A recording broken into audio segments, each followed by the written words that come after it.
हरे कृष्ण। तो आप सभी भक्तों का हार्दिक स्वागत है आज के श्रीमद् भगवद गीता के डिस्कशन में। तो आज हम लोग चर्चा कर रहे हैं श्रीमद् भगवद गीता यथारूप, अ, अध्याय 3। इसके श्लोक संख्या 18 पे आज चर्चा करें। कर्मयोग इस अध्याय का नाम है। और श्लोक संख्या 17 पे हमने चर्चा किया था विस्तार से। ये इस अध्याय का तीसरा भाग है, जिसमें भगवान कृष्ण इस श्लोक में ये वर्णन कर रहे हैं। यस्तु आत्मरतिरेव स्यात् आत्मतृप्तस्य मानवः आत्मन्येव च संतुष्टस्य तस्य कार्यं न विद्यते। ये ऐसा व्यक्ति जो आत्मा के स्तर पे है, आत्म साक्षात्कार को प्राप्त कर चुका है। जैसा कि 15वें अध्याय में भी भगवान कृष्ण बोलते हैं, ब्रह्मभूत प्रसन्नात्मा न सोचते न कांक्षते समः सर्वेषु भूतेषु मद्भक्तिं लभते पराम। ब्रह्मभूत प्रसन्नात्मा, जो कि ब्रह्म यानी आत्मा के स्तर पे आत्म साक्षात्कार प्राप्त कर लिया हुआ है। प्रसन्न, ही इज ऑलवेज जॉयफुल, प्रसन्नात्मा, हमेशा विश्वम पूर्ण सुखायते। प्रबोधानंद सरस्वती भी इसके बारे में बताते हैं कि ऐसा व्यक्ति भी हमेशा, उसको कोई इस भौतिक संसार से कुछ नहीं चाहिए। न सोचती न कांक्षती। न सोचती मतलब शोक नहीं करता है कुछ हानि होने पे। न कांक्षती मतलब कुछ भौतिक चीज प्राप्त करने की आकांक्षा नहीं।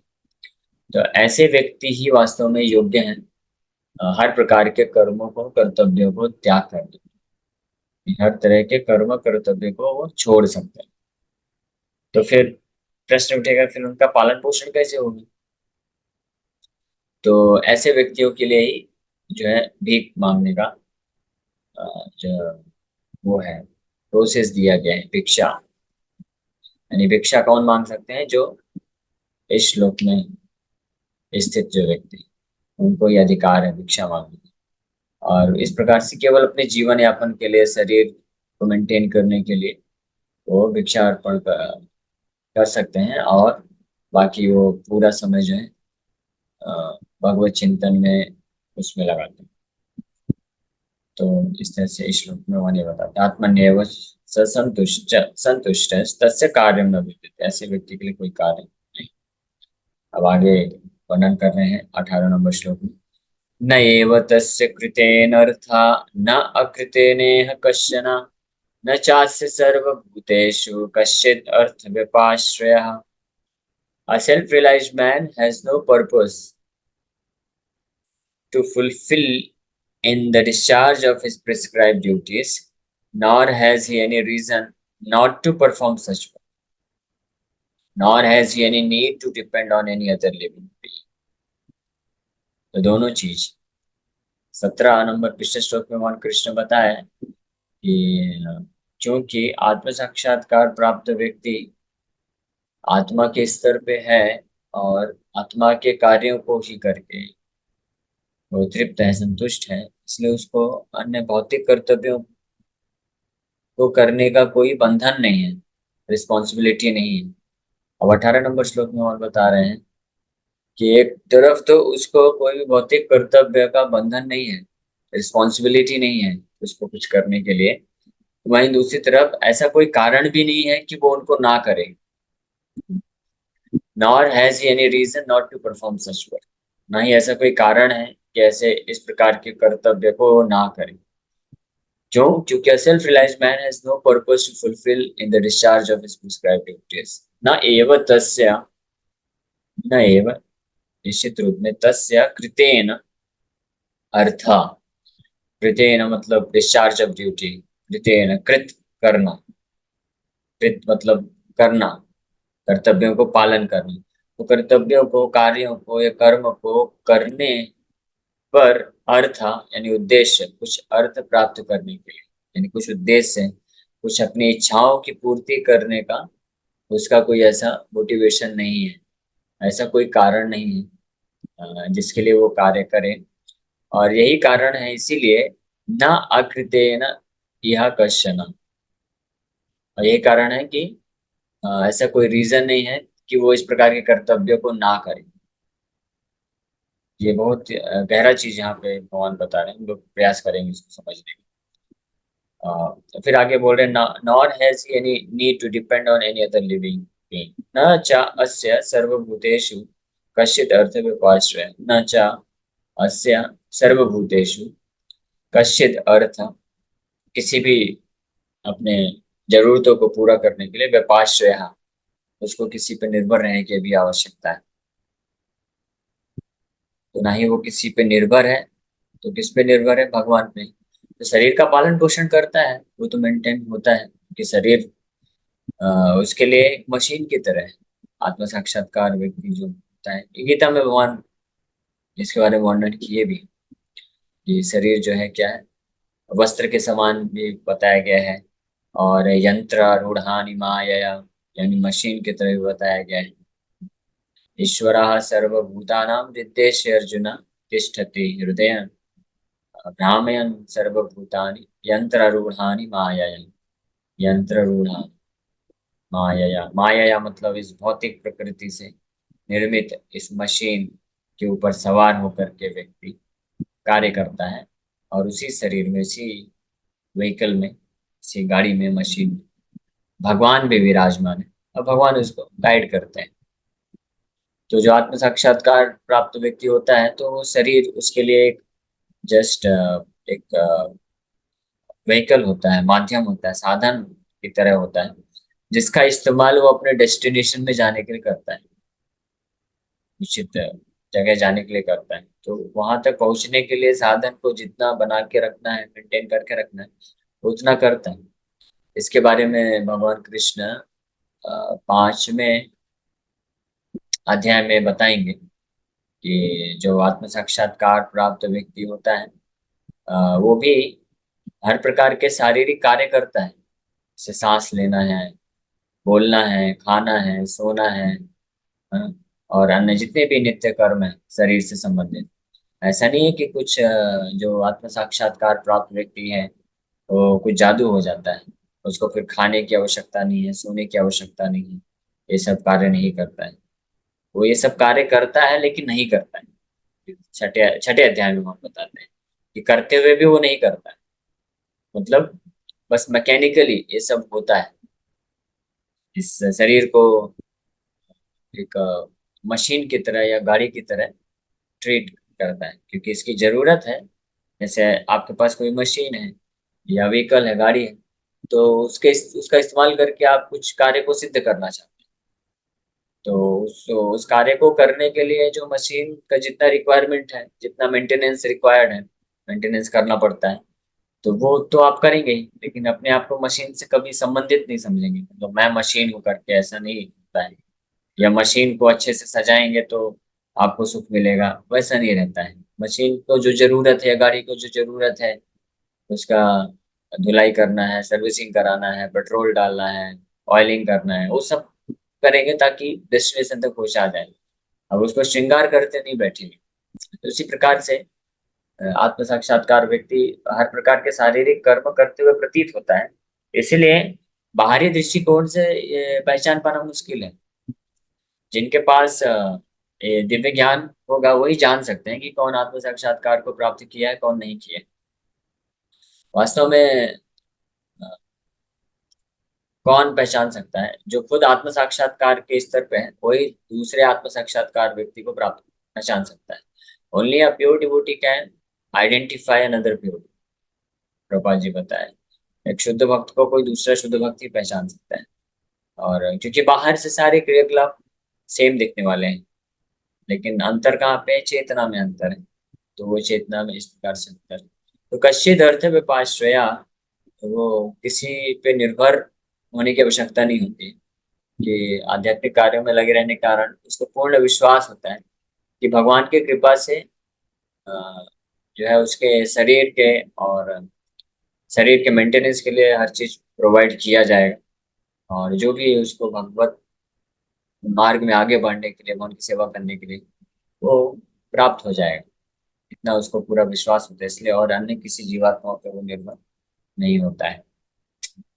तो यहाँ पे लेकिन ये बहुत महत्वपूर्ण है, भगवान अब यहाँ से क्लियर कर रहे हैं धीरे धीरे कि आत्म साक्षात्कार जो प्राप्त व्यक्ति है, हालांकि उसको कर्तव्य कर्म करने की कोई आवश्यकता नहीं होती है, लेकिन उन कर्तव्यों को कर्मों को ना करने का कोई कारण भी नहीं होता है कि वो क्यों ना करे, उसको त्याग।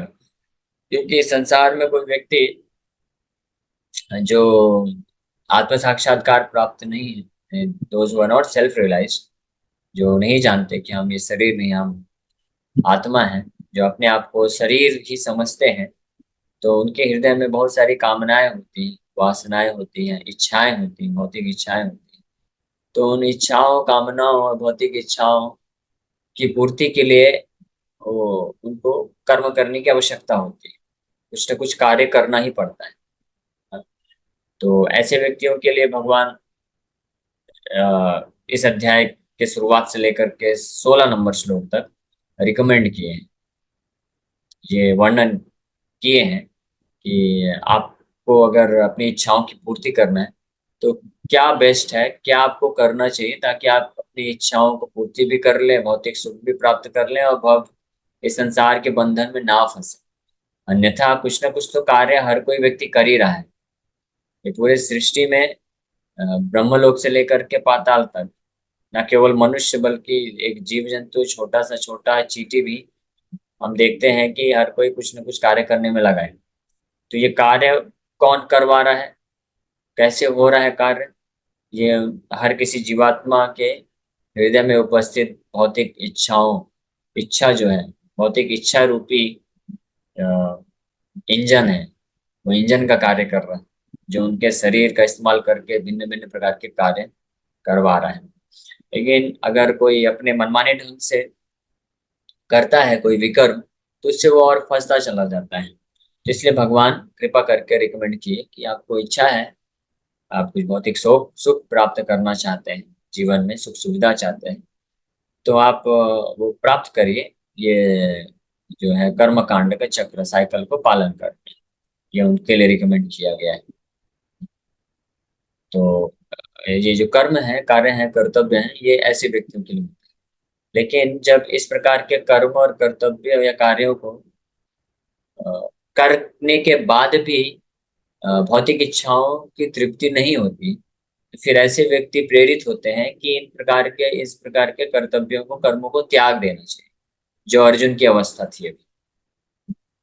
तो यहाँ पे ध्यान से समझिएगा भगवान कैसे इस श्लोक में अभी हिंट कर रहे हैं अर्जुन को। अभी आगे आने वाले 2-3 श्लोक में क्लियर भी बताएंगे हम। लेकिन 17 नंबर श्लोक में भगवान बताए कि कर्म को कौन त्याग कर सकता है। हाँ? अब 17-18 नंबर आज के श्लोक में भगवान ये स्थापित कर रहे हैं कि कर्म को कौन त्याग करता है। ठीक है, ध्यान से समझिएगा, दोनों में अंतर है। 17 नंबर श्लोक में भगवान बताए कि कर्म को कौन त्याग कर सकता है, कौन सब प्रकार के कर्तव्यों से, रिस्पॉन्सिबिलिटी से मुक्त है। लेकिन 18 नंबर बता रहे हैं कि कौन त्याग करता है, इनडायरेक्ट वे बता रहे हैं। तो वो व्यक्ति कर्मों को या कर्तव्यों को त्यागते हैं, जो कि उचित नहीं है, जो अपनी भौतिक इच्छाओं को पूर्ति करने के लिए किसी प्रकार के कर्म या कर्तव्य या कार्य को करना प्रारंभ किए थे, लेकिन उससे भौतिक तृप्ति नहीं हो पा रही, भौतिक जगत में उनको सुख नहीं मिल रहा है, वासनाएं जो है, इच्छाएं पूर्ति नहीं हो रही बल्कि और बढ़ती जा रही। तब वो व्यक्ति सोचते हैं कि इस प्रकार के कर्म कर्तव्य को करने का क्या लाभ है, इससे तो और जो है मेरे को दुख मिलने वाला है, सुख नहीं मिलने वाला है, इसलिए इससे तो अच्छा है मैं इसको त्याग देता हूँ। तो इसलिए वो उचित नहीं, क्योंकि दोनों एक ही चीज हो गई। भौतिक इच्छाओं की पूर्ति के लिए व्यक्ति भिन्न भिन्न प्रकार के कर्मों को करता है, वो राग बोलते हैं उसको, अटैचमेंट, आसक्ति। और उन्हीं भौतिक इच्छाओं की पूर्ति ना होने के कारण ये कर्तव्यों को करने से, कर्म को, कार्य को करने से दुख मिलता है, तो उसको अब वो त्यागना चाहता है। तो ये जो है द्वेष हो गया। तो राग द्वेष, ये दो में व्यक्ति फंसा रहता है। तो ये जो द्वेष है, ये भी वास्तव में राग का ही दूसरा रूप है, आसक्ति का ही दूसरा रूप है। इसलिए वो उचित नहीं है, वो भी इस भवबंधन से मुक्त नहीं करेगा, उसको फंसा देगा इस संसार में। हाँ। और वही जो दूसरी ओर 17 नंबर में जो भगवान कृष्ण श्लोक बताए कि तस्य कार्यम न विद्यते। ऐसा व्यक्ति आत्म यस्तु आत्मरतिरेव स्यात् आत्मतृप्तश्च मानवा आत्मन्येव च संतुष्टो तस्य कार्यम न विद्यते। लेकिन जो आत्मरति के प्लेटफॉर्म में आत्म साक्षात्कार को वास्तविक रूप में प्राप्त कर चुका है, तो क्योंकि उसके पास कोई ऐसा उद्देश्य नहीं है जिसको पूरा करने के लिए, ऐसा कोई भौतिक इच्छा या कामना नहीं है जिसको पूरा करने के लिए उसको कोई कर्म को करना पड़े, इसलिए वो व्यक्ति अधिकारी है, इन कर्तव्यों को कर्मों को त्याग कर सकता है। अधिकारी है, उसको अधिकार है। ठीक है। लेकिन दूसरी ओर उसके पास ऐसा कोई रीजन भी नहीं है कि इन कर्तव्यों या कर्मों को त्याग करें। There is no reason also for not performing duties. कर्तव्यों को ना करने का कोई कारण भी नहीं है। इसका मतलब वो उन कर्तव्यों को करता भी, उन कर्मों को करेगा भी, लेकिन क्योंकि कोई कारण नहीं उनको छोड़ने का, तो इसलिए जिनके पास कारण है, हाँ, ध्यान से समझिएगा, जिनके पास कारण है कि वो अपने किसी कर्म को कर्तव्यों को त्यागना चाहते हैं, त्यागने के लिए, तो वो योग्य नहीं है उन कर्मों या कर्तव्यों को त्यागने के लिए। भौतिक कारण, अगर किसी का कोई भौतिक कारण है, मटेरियल रीजंस है कि इन कर्तव्यों को कर्मों को करने से मुझे दुखी मिल रहा है, मैं और संघर्ष ही कर रहा हूँ, या जो है कोई आलसी हो जा रहा है, या वो उन कर्मों को करने से, कर्तव्यों को करने से अपनी इंद्र तृप्ति नहीं कर पा रहा है और फ्रस्ट्रेट हो रहा है, तो ये कारण नहीं बन सकता है उन कर्मों को त्याग करने का। हाँ, इसके बारे में भगवान ऑलरेडी तीसरे अध्याय के 5वें 6वें श्लोक में ऑलरेडी बोल चुके हैं कि अगर इस कारण से कोई कर्म को त्यागेगा तो वो वास्तव में मिथ्याचारी कहलाएगा। मिथ्याचारी का मतलब होता है ढोंगी, वो ढोंगी बन जाएगा। क्यों? क्योंकि जो व्यक्ति कर्मों को केवल इसलिए त्याग देते हैं, कर्तव्यों को, कि क्योंकि वो उससे दुख प्राप्त कर रहे हैं, फ्रस्ट्रेट हो रहे हैं, उनको शांति नहीं मिल रही है, अशांत हो गया है मन, इसलिए सब कुछ छोड़ के जाना चाहते हैं, तो ऐसे व्यक्ति अशांत मन क्यों है? क्योंकि भौतिक इच्छा पूरी नहीं हो रही। तो पहले कर्मों को कर्तव्य को करने में लगे हुए थे, उसके माध्यम से कुछ धर्म हो रहा था, कुछ धीरे धीरे वो आगे बढ़ सकते थे। लेकिन उसको त्याग करने से अभी क्या हो जाएगा कि जो मन अशांत है, भौतिक इच्छा अभी भी मन में भरी पड़ी है, तो वो भौतिक इच्छा या अशांत मन उनको फोर्स करेगा गलत काम को करने के लिए, विकर्म को करने के लिए, जो कि और उसके उस जीवात्मा के लिए और ज्यादा वो दुर्दशा हो जाएगी। वो और पाप में लिप्त हो जाएगा और इसके लिए उसको नरक में जाना पड़ेगा। तो ऐसा ना हो, इसलिए भगवान ये कर्मयोग अध्याय बोल रहे हैं। अब अर्जुन के लिए यहाँ पे भगवान बता रहे हैं कि अगर अर्जुन तुमको लगता भी है, अर्जुन के केस में लें 17 नंबर श्लोक में भगवान पहले स्वीकार किए, यस यस यस तु आत्मरतिरेव स्यात्। सही बात है, जो व्यक्ति आत्मरतिरेव स्यात् आत्मतृप्तस्य मानवा आत्मन्येव च संतुष्ट तस्य कार्यम न विद्यते। उसके लिए कोई कार्य करने की आवश्यकता नहीं, क्योंकि उसको कुछ है ही नहीं, उसको कुछ उद्देश्य की पूर्ति ही नहीं करना है, कुछ सुख नहीं चाहिए उसको, भौतिक सुख की कामना नहीं है। लेकिन ऐसा व्यक्ति के पास इन कार्यों को ना करने का कोई कारण भी नहीं होता है। तो अर्जुन तुम कारण बता रहे हो, है ना? अर्जुन क्या कारण बता रहे थे? अर्जुन ने बहुत सारे कारण बताए थे कि क्यों मुझे इस युद्ध को नहीं करना चाहिए। ये जो युद्ध है धर्म युद्ध है, तो ये अर्जुन का कर्म है, क्षत्रिय धर्म होने के कारण अर्जुन का ये कर्म था। तो इसको अर्जुन नहीं करना चाहता था, उसके बहुत सारे कारण दे रहा था। लेकिन भगवान यहाँ पे बोल रहे हैं कि जो योग्य है कर्मों को त्याग करने के लिए, उसके पास कोई कारण नहीं होता अर्जुन। उन कर्मों को त्याग करने का उसके पास कोई कारण भी नहीं होता है। कारण मतलब भौतिक कारण नहीं होता है। तुम्हारे पास कारण है, इसका मतलब तुम इन अपने क्षत्रिय धर्म को त्याग कर रहे हो अपने खुद के क्या बोलते हैं, संतुष्टि के लिए, खुद के सुख को प्राप्त करने।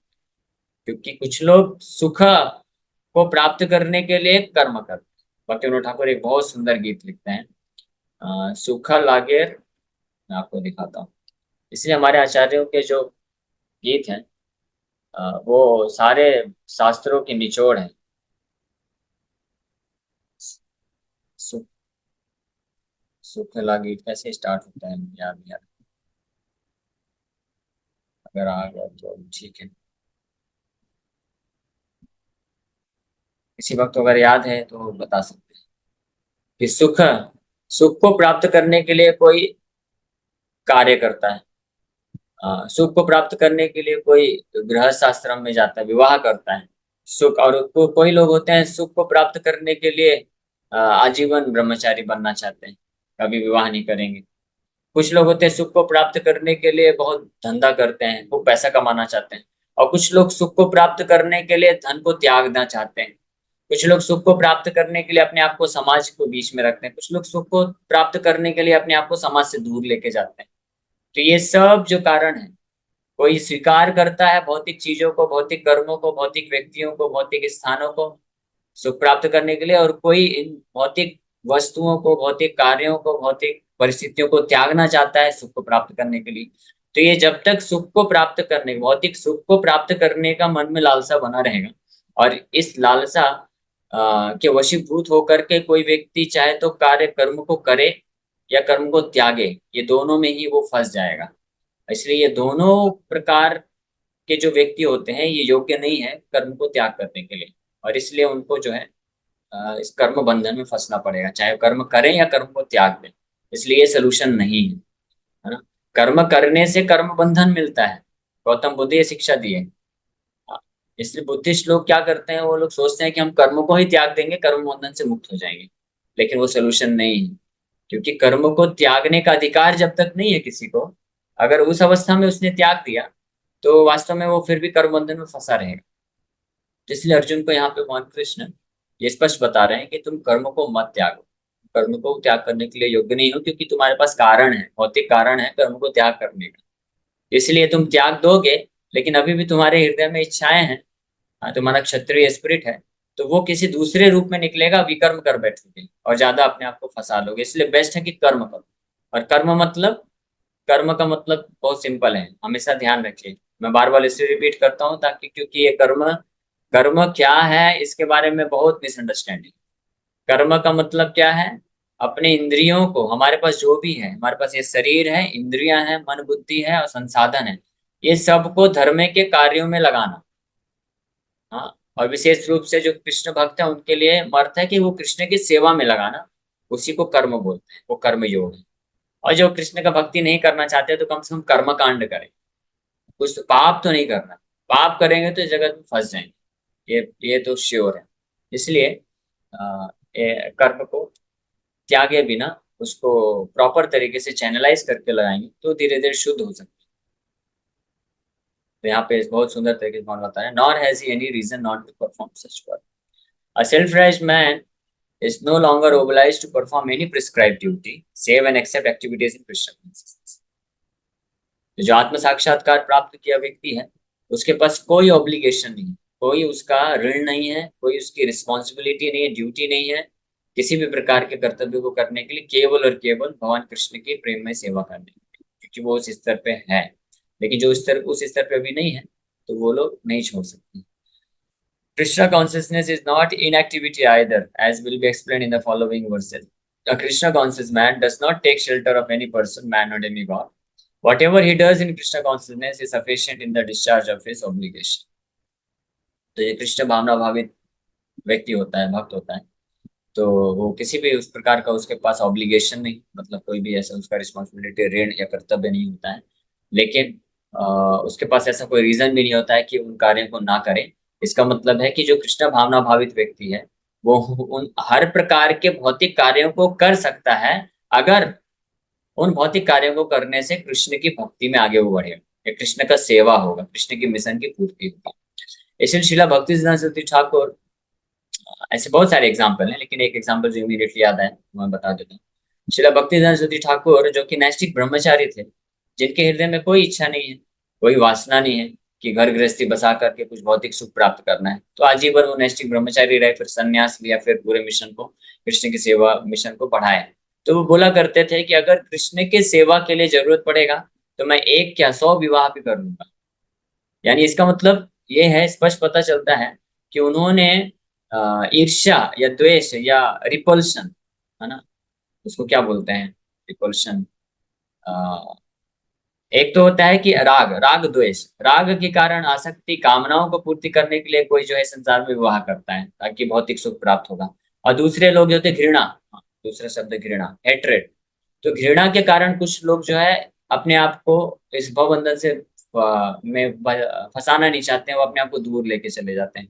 लेकिन भगवान का जो शुद्ध भक्त होता है वो इस उद्देश्य से नहीं होता है। अगर उसको जरूरत पड़ती है तो वो हर प्रकार के भौतिक अवस्थाओं को स्वीकार कर सकता है, अगर कृष्ण की सेवा के लिए आवश्यकता है। इसीलिए यहाँ पे भगवान कृष्ण बोल रहे हैं कि ऐसा जो भक्त होता है उसके पास ऐसा कोई रीजन नहीं है कि वो इन कार्यों को ना करे, है ना। जो योगी हैं, ज्ञानी हैं, ये बुद्धिस्ट है, निराकारवादी है, उनके पास रीजन होते हैं। वो हेट्रेड, ईर्ष्या होता है, द्वेष होता है, घृणा होती है भौतिक संसार से, इसलिए वो लोग भौतिक संसार को त्यागते हैं। लेकिन वैष्णव जो है कभी त्यागते नहीं, वो भगवान के सेवा के लिए इस्तेमाल कर सकते हैं। और अगर भगवान की सेवा नहीं है, भगवान के लिए जरूरत नहीं है, तो वो उसको छोड़ भी सकते हैं। तो ये एक अलग ही प्लेटफॉर्म होता है जो बहुत सुंदर तरीके से यहाँ पे भगवान कृष्ण बता रहे हैं। सो इसी के साथ हम लोग यहीं पे विराम करते हैं। Thank you very much. Hare Krishna. किसी भक्त का कोई प्रश्न है तो पूछ सकते हैं। हरे कृष्णा प्रभु जी, पंचांग प्रणाम। हरे कृष्णा। यस माता जी। प्रभु जी, जैसे ये भगवान ने अर्जुन को फोर्स कहेंगे या तो मतलब गीता का ज्ञान देके ये युद्ध करवाया, धर्म युद्ध था। हाँ, तो लास्ट में मतलब गांधारी माता ने भगवान श्री कृष्ण को क्यों श्राप दिया कि जैसे आपका द्वारिका डूब जाएगा? भगवान का इच्छा था। क्योंकि भगवान के जितने भी यदुवंश हुए, लाखों की संख्या नहीं, करोड़ों की संख्या में थे। तो भगवान के बेटे जितने पुत्र थे, 16,108 रानियों से एक एक रानी से 10-10 पुत्र प्राप्त हुए। और फिर एक एक पुत्र के जब विवाह हुए तो उनसे 10-10 और पुत्र प्राप्त हुए, फिर उनके पोते पर पोते। तो ये जितने भी वंश थे भगवान के, इनको देवता भी नहीं मार सकते थे, इनके पास इतनी शक्ति थी। तो इनको कैसे मृत्यु प्राप्त होगा? और जब तक ये भौतिक संसार में मृत्यु नहीं प्राप्त होगी तो भगवान धाम कैसे लेके जाएंगे? तो ये भगवान, इसलिए भगवान की योजना थी कि श्राप के माध्यम से ये लोग आपस में ही एक दूसरे को मार के यहाँ से भौतिक संसार को छोड़ के जा सकते हैं भगवान के धाम। क्योंकि भगवान को जब जाना था धाम, तो इन यदुवंशियों को भी साथ में लेके जाना था। तो ये एक बहाना था। तो गांधारी के द्वारा श्राप का बहाना लेकर के भगवान ये सब कार्य कराए। ठीक है, ये जी। भागवत